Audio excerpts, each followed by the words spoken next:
Well, good afternoon, everyone, and welcome to today's webinar entitled Creating an Inclusion Assistant Program, Lessons Learned at a Midwest University.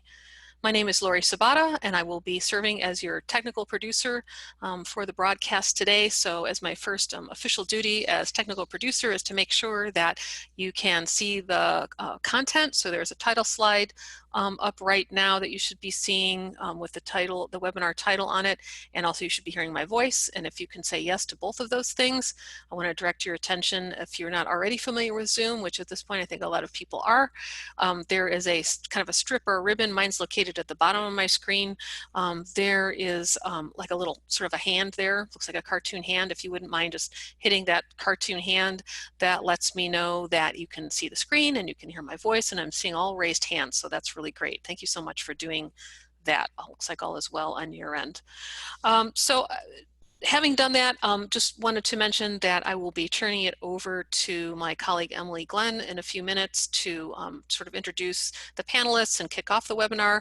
I know we have a lot of content that we want to get through today, so I won't spend too much time just kind of going over housekeeping type rules or how the flow of the content is going to go today. So we're going to have some, obviously some slides and some presentation time on the research, and we're going to go through that with our panelists. And we have the audience on a listen only mode today, since we do have a pretty large listening audience today. So the way we're going to handle questions and answers is we're going to type in those questions and answers. And again, if you look at your ribbon or your control panel, there's a box there that says Q&A. You can just kind of keep that handy. If you have more than one screen, you can sort of open that box up and, you know, keep that open. And when you think of a question as we're going along, just go ahead and type in those questions at any time. And myself and the other panelists will be monitoring that throughout the presentation. And we'll definitely take some time at the end of the presentation to address any questions that you have. If at any time also, if you're having any sort of technical issues, like suddenly you can't seem to hear or slides look like they're not advancing, please feel free to go ahead and you can reach me on chat. You can also use the Q&A box as well. I'll be monitoring both of those, and reach out to me and I will definitely try to help you resolve any issues that you may be having. Wanted to mention also that we'll be recording this webinar, so if you have any colleagues who might have missed it today, we'll definitely have that available in our Kuwai online library. Later on, I think Emily mentioned she'd be tweeting that out, and we also have it available on YouTube as well. So with that said, Emily, I'm going to go ahead and hand it over to you. Welcome. Thank you, Lori. Today's webinar is based on a study funded by the association in November 2018. The funded research grant program began in 2015 and is sponsored by the Akuhuai Foundation and bedloft.com. Grants are available to all levels of researchers, and awards of up to $7,000 are available. The next round of applications is actually open right now, and applications will be accepted until tomorrow at 11:59 p.m. Eastern. So hurry and submit your applications. If you would like more information about the funded research grant program, you can email research@akuhuai.org. At this time, I'd like to turn it over to Dr. Ann Hornak, Professor of Educational Leadership at Central Michigan University, and her colleagues to share more about their work.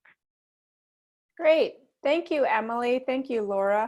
We're grateful to Akuhuai for funding this research, and the goal of this webinar today is to talk a bit about the project, the larger project, and then really what we learned and what we're hoping that individuals can do on their own campuses in terms of programs like this. So I am actually beginning this, and I'm going to turn it over to the rest of the team here in a bit. But as Lori said, or Emily said, my name is Ann Hornak, and I served as the second PI on this grant when one of our colleagues left. And I want to, the presenters today are going to be myself, Alex, Frim, and Sarah, and you'll meet them in a minute. But other contributors, and we don't want to not represent them too, is Matt Johnson, who's also a faculty member at Central Michigan University. Ethan Kolick, who was actually the first PI on this project, moved during the project. The grant did not move. He is now at Florida International University. And then Kathleen Gardner, who's the Director of Residence Life for this project. And we're really grateful for the partnership with Residence Life, which really facilitated this project. It came out of a broader the study came of a broader work that we did, and I won't spend a ton of time on this, but there were 5 faculty members in educational leadership who all work in higher education student affairs that do work across assessment. And we were really in our infancy in terms of learning outcomes and assessment related to student affairs and co-curricular activities. So this was just one unit of 5 that we saw some really unique opportunities with the Inclusion Assistant Program. And the one that we decided was probably merited a little more investigation of the Inclusion Assistant Program. And one of the reasons is you'll see kind of the evolution of the program throughout the years. So Central Michigan University, predominantly white institution located in Mount Pleasant, Michigan, a fairly rural area. We're about 60 miles from any sort of city center. The town of Mount Pleasant with students swells to about 45,000, maybe 50,000. So not a huge even community area. And what was happening, or what happens as it does on a lot of our campuses, is we have students who come from urban settings, students who identify in minoritized ways, and struggling on campus. They were struggling to find ways to engage. They were struggling to find a sense of belonging. So in 1989, in the residence halls, this idea of minority assistant program really came about. It was in 1989, one individual, and their primary responsibility was to serve as a resource for students of color and peer education. So the broader communities, what they found was the responsibilities were just too much. So one individual kind of tasked with all this was just way too much. The impact was really not what they were hoping with the evolution of the program. In 1996, the program changed a bit and was renamed to be Multicultural Advisor. MAs, as individuals who held those positions called themselves, but it became more of a traditional opportunity for MAs to be part of the residence life staff. So traditional resident assistants and multicultural advisors worked in tandem together. There was still far too much responsibility. So multiple buildings were still only serviced by one multicultural advisor. In 2016, fast forward, we really, with the hiring of a new director of residence life, kind of revamped the whole idea of residential education, and we moved to a more residential curriculum model. And shortly after that, the Multicultural Advisor Program was renamed to be Inclusion Assistants. So you can see that part of the honoring of this work became more institutionalized as we realized that putting the priority of working across difference and the responsibility of helping students understand capacities, it's also navigating those difficult relationships. We have students that their engagement across diversity is quite limited when they come to our campus, and putting that responsibility on one individual or a couple of individuals across multiple buildings just wasn't working. They didn't have the relationships. And if you think about it, it'd be like having resident assistants that work across multiple buildings, that they don't necessarily live in. So the program has certainly evolved. And this study was actually designed to look at the impact of the Inclusion Assistant Program over time.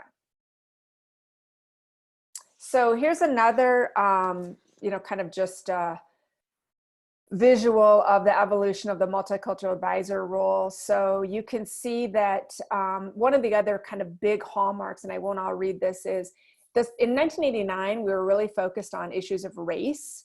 And as the program grew and kind of evolved over time, it really became more about working within and across difference. So recognizing that race is not the only social identity or minoritized identity that students struggle across, that we have issues across sexual identity, gender identity, sexual orientation, class, geography. That so really it's much more encompassing of work that's done across inclusion and assistant arenas. I'm going to turn it over to my colleague Frim now, who will dig deeper into the Inclusion Assistant Program. Hi, everybody. My name is Frim Ampao, and I'm also a faculty member in the Educational Leadership Department with Higher Education, and was part of the original team looking at this. So to give you a broad understanding of what the Inclusion Assistant Program was designed to do in 2018, it was designed to be part of a residential curriculum that had already started in the past years, but embedded within the idea of the learning partnership model. And then it took the multicultural advisor program and expanded the focus on just looking at all students with underrepresented identities. And the main goal of the inclusion assistants was that they were going to be basing the program. Their education would be around equity and justice, and they were going to be basing the program on the principles of intergroup dialogue. And so their training was focused around intergroup dialogue. And so to look more at what the program did was these three main areas: provide support for the members within their community, provide educational opportunities. And the educational opportunities were really broad-based and then individualized based. So apart from just the support, providing content in the areas, in specific areas, as well as they were empowered to generate their own content, have individual conversations, and then be able to respond to issues as they arise. And so just, and I actually think since 2018, some of the issues that have arisen, both locally within residential, within the residential halls, as well as broadly nationally, inclusion assistants were supposed to educate and help students navigate that, and as well as create a sense of connection. And so this was the program that, as we looked at it, and within the first year, it was being put in place. We wanted to study what the evolution of the program looked like, how it was changing. So we did this research the very first year, and we actually looked at the interview. We actually did the focus groups and the interviews in the spring. So it had been in place for 6 months. So the purpose of the study was to explore the role that inclusion assistants played within the residence halls. And our research focus was really around how were they fostering success among students, and what was the impact that they were having on students, as well as what was the impact that it was having on the paraprofessionals that served in this role. So to do this study, we focused on the literature around in higher education around persistence. What does persistence look like for students with underrepresented identities? We know that a sense of belonging is one of the areas that has been shown to affect persistence for students with underrepresented identities. And so that was one of the areas we're exploring, was how are they able to foster a sense of belonging. And then we also looked at experiences of students with underrepresented identities, especially in predominantly white institutions. What do these experiences look like, and how do students relate to roommates in the general community? How do they feel? How do they belong? And then we also looked at how does residence halls and residence hall staff and the residential curriculum provide support for students with identities. And so that's the literature base we drew from to do the study.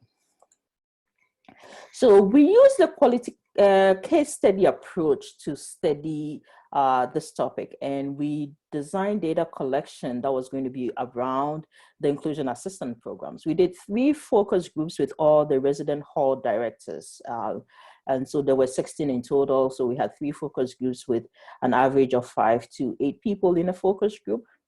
And then we did 3 focus groups with the inclusion assistants, where we had 21 participants. And so we had, and that we did that at the same time. So we had 7 people in each focus group and did the focus groups with them. And then we did focus groups with students as well. So we did 4 focus groups with students, which was a range of 2 to 4 people in a focus group.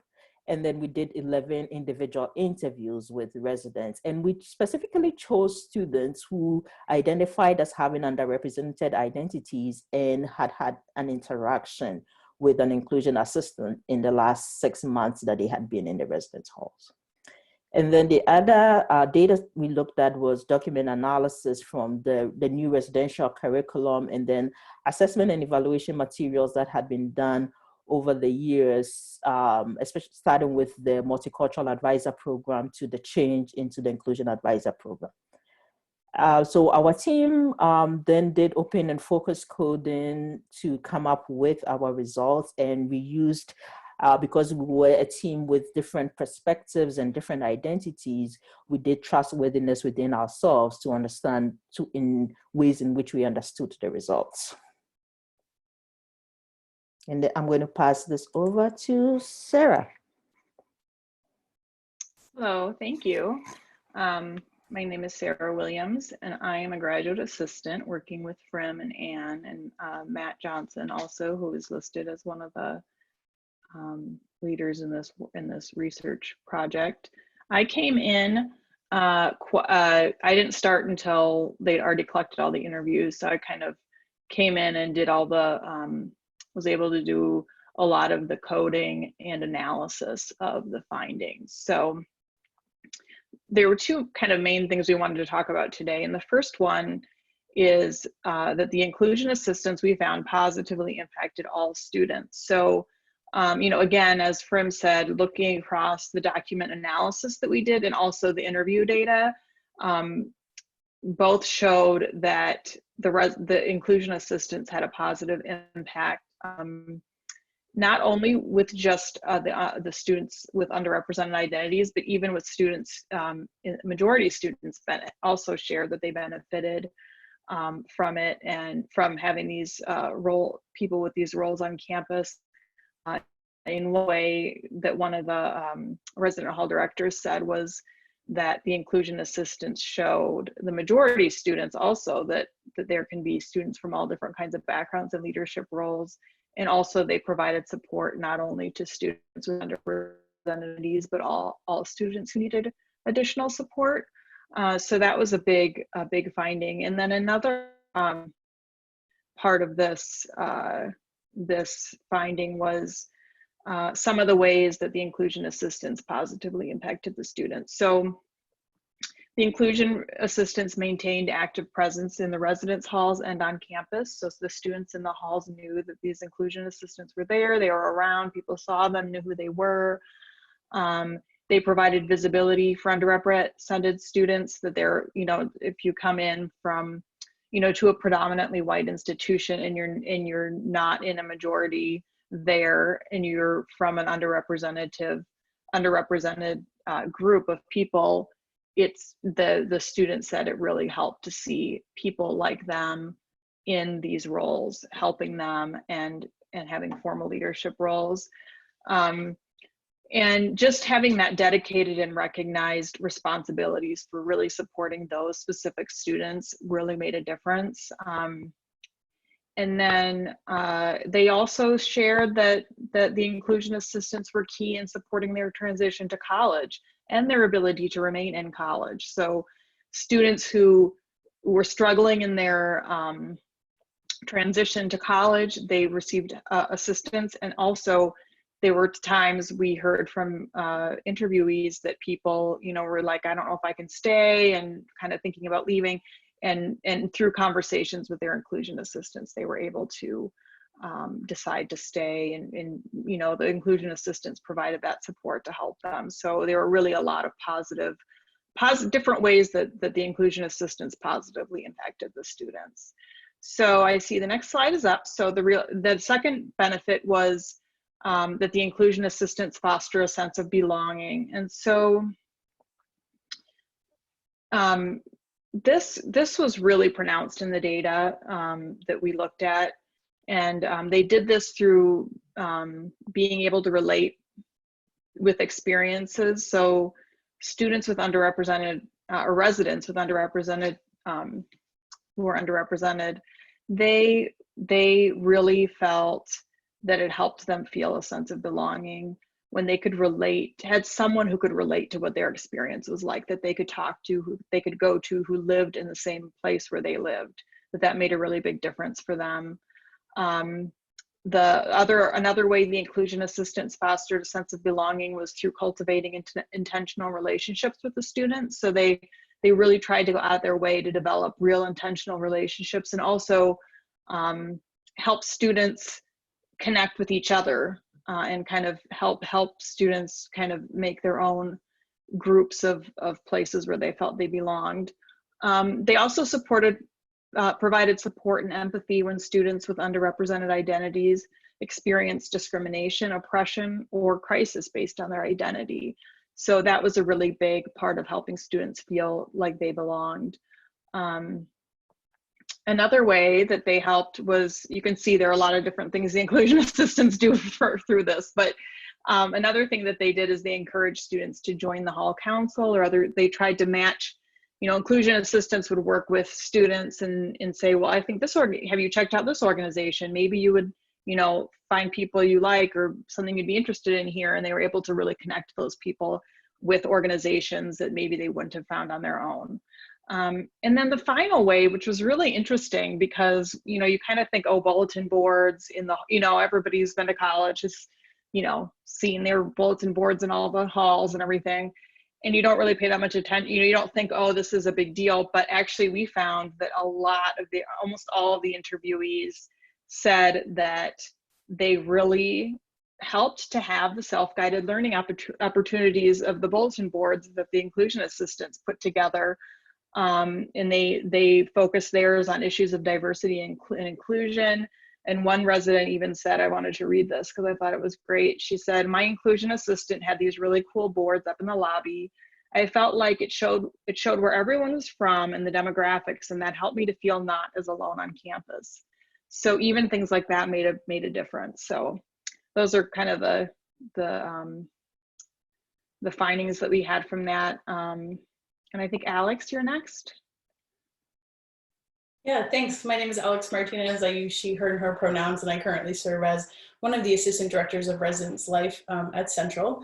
And so I'm going to talk a little bit about some lessons learned. So the first one I want to talk about is introducing the program. So as you noticed from the evolution of the program, which has been here quite a long time, the findings from the study really hit home that introducing the program and the different roles of inclusion assistants and RAs and professional staff within our curricular approach is essential. As we were relaunching it, we really needed to find more clarity and provide opportunities for individuals at each level of the organization to understand what their role is individually, and then collectively within our educational priority.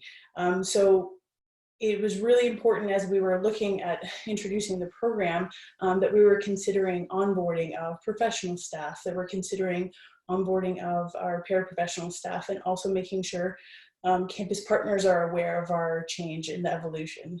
So one of our lessons is, as you are considering an inclusion assistant program, you're really going to want to think about how you are setting the table for yourself, for your staff, but also for the campus community.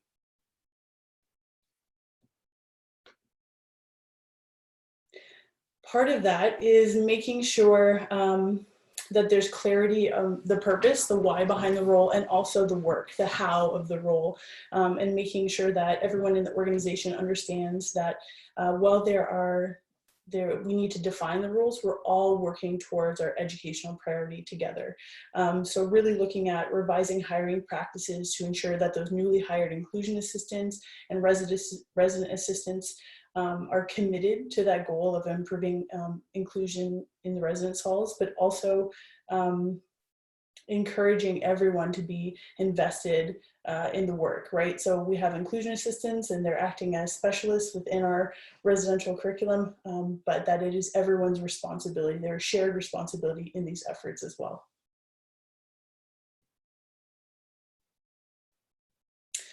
Training professional staff also was one of our greatest lessons learned.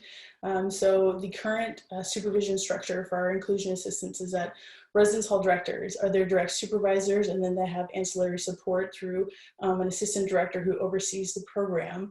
What we noticed is that professional staff also needed support in their own learning and unlearning.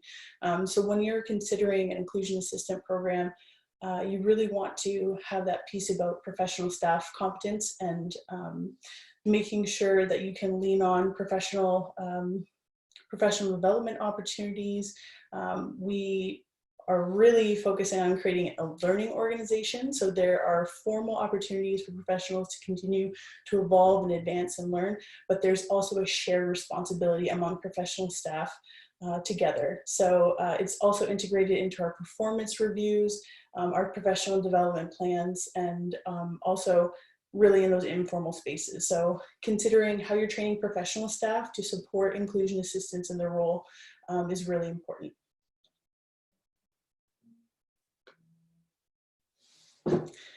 All right, we also found that inclusion assistants were wanting and needing additional support. They were fatigued and having burnout from their experience. And so really looking at ways that we can support inclusion assistants and provide multiple layers. So their direct supervisor, their paraprofessional staff colleagues, their indirect supervisor, the person who's overseeing the inclusion assistant program, trying to have more frequent interactions and touch points with our inclusion assistants so that they understand that they are supported, but also increasing training opportunities.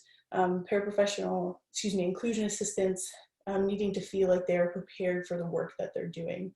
And also going in and highlighting that it is collective work, right, that we're all doing. And so really, inclusion assistants feeling like they were the only ones doing it was one of the findings. And so making sure that we're going back in and supporting and having actionable items as professional staff and paraprofessional colleagues to show inclusion assistants that we are all doing this work collectively. And then finally, I think one of the biggest takeaways is that institutions need to be key players in actualizing a program like this. So not being afraid to start small and growing, I think that's essential. And just recognizing that this role is taxing. And so it is imperative that individuals recognize their own position and power in the institution and in the program to make actionable change, and then also supporting others as they're doing that as well. And I would invite my colleagues into the conversation as well to talk about resourcing or any other lessons learned. I can chime in here.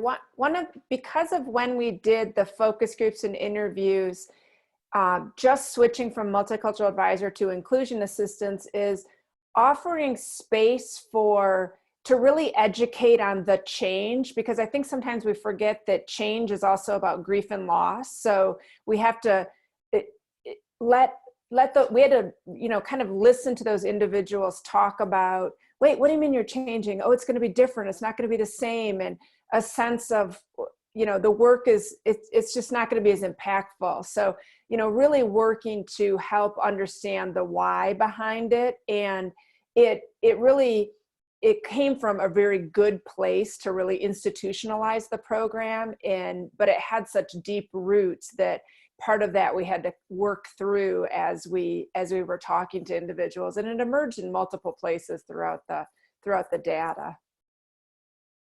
And I'm going to answer Bess's question here too, as part of some of the things we had to think about later in terms of how to onboard and train staff in terms of inclusion. Was we had some staff that was ready to go, ready to work, especially with the residence hall directors, ready to work directly with these inclusion assistants, but not everybody was on board right away. And so I think one of the ways is actually Alex's position of having two people that they work with. So Alex directs all of the inclusion assistance program, as well as working with the residence hall director. And so that's one of the ways in which it helps for to bring your professional staff along, is to have somebody who serves as a connection between those two groups and helps to onboard, and it's one of the ways in which you can use resources to do those. But yes, you're always going to have a few people that are not ready to engage in this kind of work, and you need to navigate what that looks like.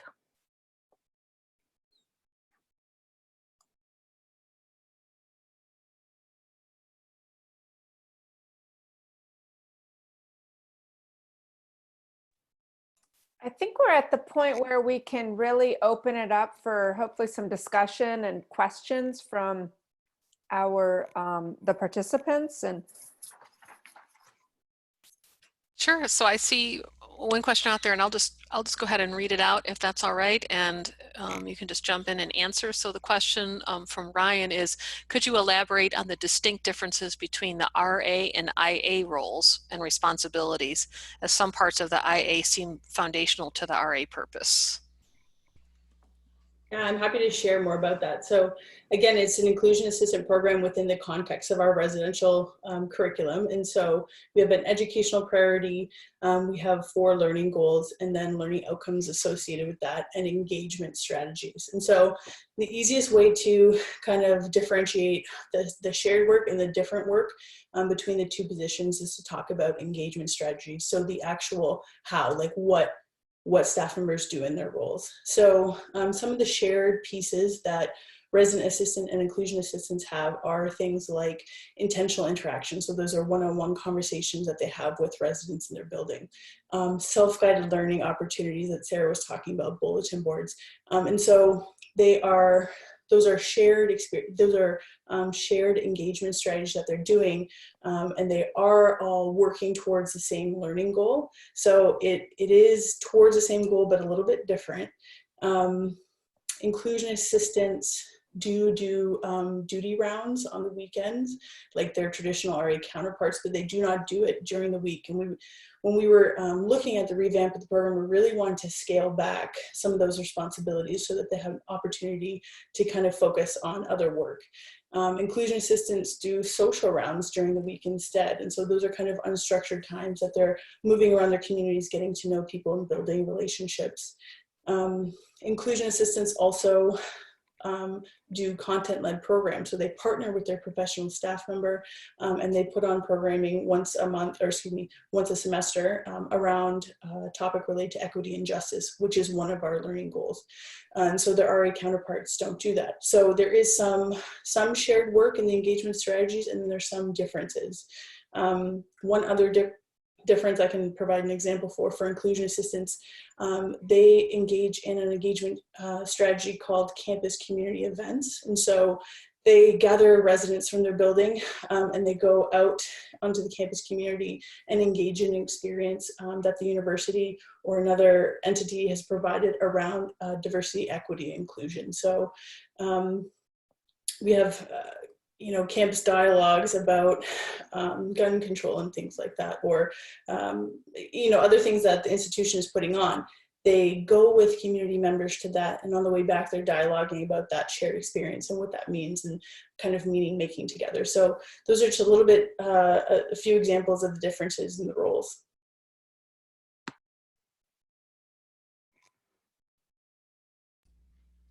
All right, there are a couple other questions out there.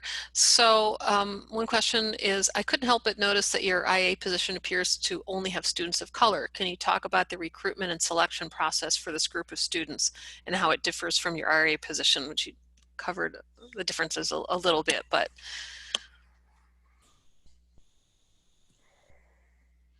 Yeah, we actually just this past year focused on the evolution of the recruitment and selection process for our inclusion assistants versus our resident assistants. And so what we did was really looking at the different pools and campus partners and opportunities for a partnership on campus. So we went and did some targeted invitations in our intergroup dialogue classes. We worked with our multicultural academic student services and Center for Inclusion and Diversity partners, all of our enrollment and student service partners around campus, and tried to share a little bit about the program. We opened up our recruitment nights, our prospective staff nights. We had a breakaway session just for inclusion assistants to talk about the difference in the roles, and also the actual selection process, which we evolved this year. So as opposed to doing a quick interview, it was a two-part system where they did a one-way interview that had questions specifically related to skills, knowledge, and experiences that they would experience in the role. And then from that point, we invited individuals to have a face-to-face interview with a group of our hall directors. And then we also had a simulated intentional interaction one-on-one conversation. So we kind of evolved that process this year to broaden our scope of individuals and kind of also share with prospective student leaders what the changes to the program have been as well. So talking about who is included in that inclusion statement. So trying to broaden that understanding of what the inclusion assistant role is on campus as well, because we're still kind of in those early stages of the revamp. So I imagine that process, the recruitment selection, will continue to evolve as well.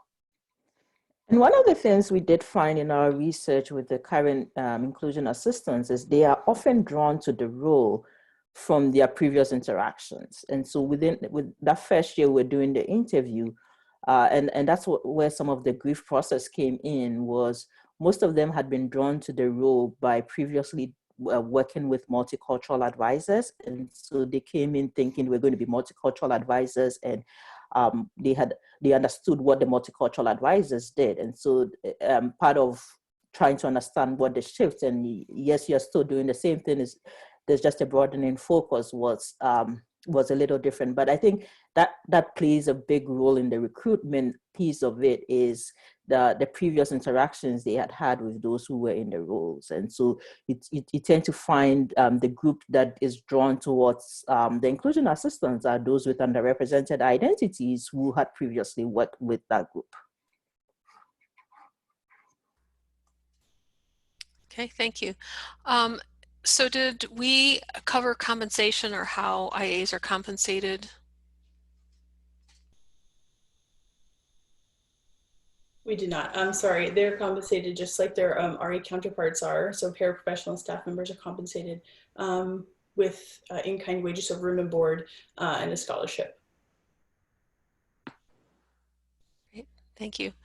And then the last question I had is, CMU willing to share the position? It says PD, I think that means position description for the IA position. Yep, that's on our website. So if you just Google Central Michigan University inclusion assistant position description, that should pop up. But I'm happy to also connect with individuals one-on-one as well after this. Fantastic. I believe that takes us to the end of our questions. So I would like to, before we conclude, I'd like to thank all of our panelists for, oh, there's one more question. Let me just roll back before we conclude. What is the dynamic between the RAs and IAs? I think that's a really excellent question. This was one of the things we asked during the focus groups, and as a community, it differs from community to community. So for each resident director, they tend to have one IA and 6 to 8 RAs within the group. And so there is, they meet together as a paraprofessional staff, they interact. And so there are halls with resident directors that have a great dynamic, and IAs and RAs, inclusion assistants and RAs, work very well together. And there are some that do not do as well. But I think that the spirit is to have all the groups working well together to support the residence hall. And then the inclusion assistants also, to create a sense of community and a sense of support, also have regular meetings with each other, which Alex directs. And so there is a community built. And one of the things we found with our research was the community built within the inclusion assistants was really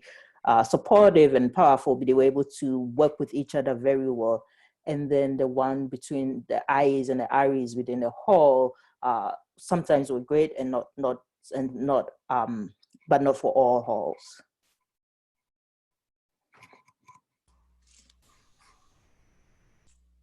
Very good. Thank you so much. Okay, and now I will go ahead and conclude. And thank you to all of our panelists for spending time and just sharing that research and information with us today. And also thank you to our listening audience for taking the time to join us today.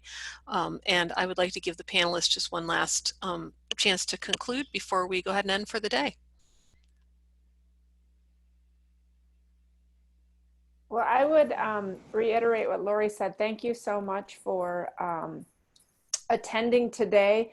When we were putting this together and the date came, we fully recognized this is probably not a huge priority in terms of what you're doing in residence life right now amid COVID-19. Probably have many students with stuff in halls that you're navigating in state executive orders. So we especially say thank you. The other sort of shameful plug I would give is the full paper is out for review in the Journal of Housing and Residence Life, as well as there's a white paper I believe you can access from the ACUHO-I website. So if you want to dig deeper into this research, those resources are available, as well as you can reach out to any one of us to ask more questions with depth. All right, very good. Thank you so much. Well, I hope everyone is staying safe and well wherever you are. And thank you so much. And everyone have a great afternoon. Bye.